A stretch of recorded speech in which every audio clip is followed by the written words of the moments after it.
আসসালামু আলাইকুম। আজকে আমি লাউ দিয়ে একটা সুন্দর রেসিপি রেডি করব। দেখেন সব কিছু উপকরণ কেটে নিলাম, আগে একটা ফ্রাই প্যানে তেল দিয়ে নিলাম, তারপরে পেঁয়াজ আর কাঁচামরিচ দিয়ে দিলাম।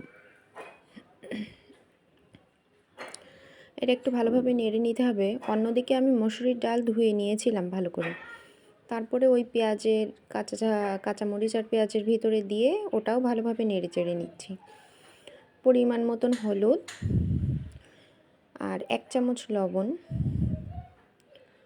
দিয়ে দিলাম, দিয়ে আবার ভালোভাবে কষায় নিতে হবে। তারপরে এদিকে জিরে আর রসুন বাটা 1 চামচ দিয়ে দিলাম। অনবরত নাড়তে হবে যাতে লেগে না যায়।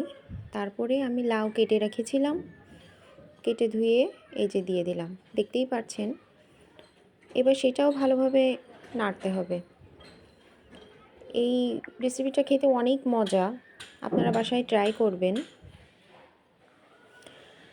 ঢেকে রেখে দিলাম কারণ লাউ থেকে অতিরিক্ত পানি বেরোবে, সেটা দিয়েই ভালোভাবে আমাকে কষায় নিতে হবে। এই যে দেখছেন যেইভাবে করতেছি সেইভাবেই করে নিতে হবে। আবারও ঢেকে দিলাম। অন্য একটা পাতিলে আমি একটু গরম পানি বসাইছিলাম,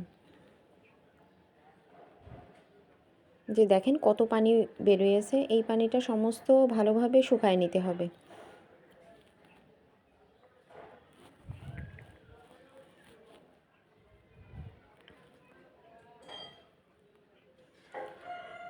আমি ওই যে গরম পানি বসাইছিলাম সেটা আবার ওর ভিতরে দিয়ে দিতে হবে। লাউ সেদ্ধর জন্য যতটুকু পরিমাণ পানি লাগে ততটুকুই দিয়ে দিব, দিয়ে আবারও ঢাকনা দিয়ে ঢেকে দিতে হবে।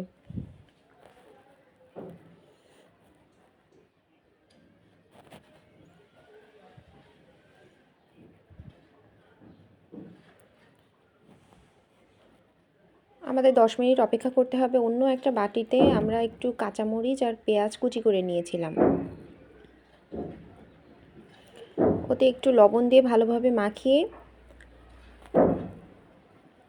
নিচ্ছি। দেখেন এর ভিতরে আমরা ডিম দিব, 2টা ডিম ভেঙে দিয়ে দিলাম। ডিমটা ভালো করে ফেটে অন্য একটা ফ্রাই প্যানে ভেজে নিতে হবে।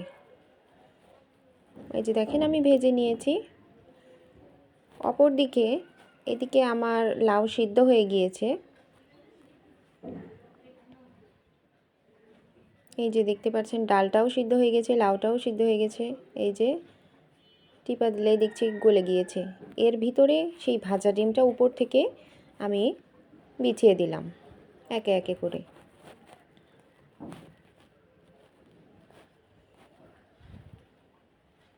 খুবই মজাদার সুস্বাদু একটি খাবার, আপনারা অবশ্যই বাসায় ট্রাই করে কমেন্টে জানাবেন কেমন হয়েছে। তারপরে আবারও ঢেকে দিলাম যাতে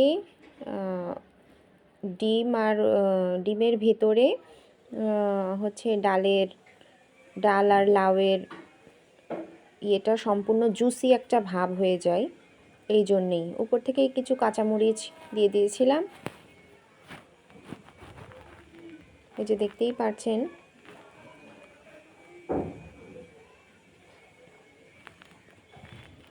আমার রান্না প্রায় শেষ হয়ে গিয়েছে। এবার তার উপর থেকে আমি একটু ভাজা জিরে গুঁড়ো করে দিয়ে দিয়েছিলাম। এই যে আমি এখন চুলাটা বন্ধ করে নিয়েছি, পরিবেশনের জন্য রেডি হয়ে গিয়েছে। অনেকটা লোভনীয় এবং খেতেও সুস্বাদু, আপনারা বাসায় ট্রাই করতে পারেন। আজকে এই পর্যন্ত, আল্লাহ হাফেজ।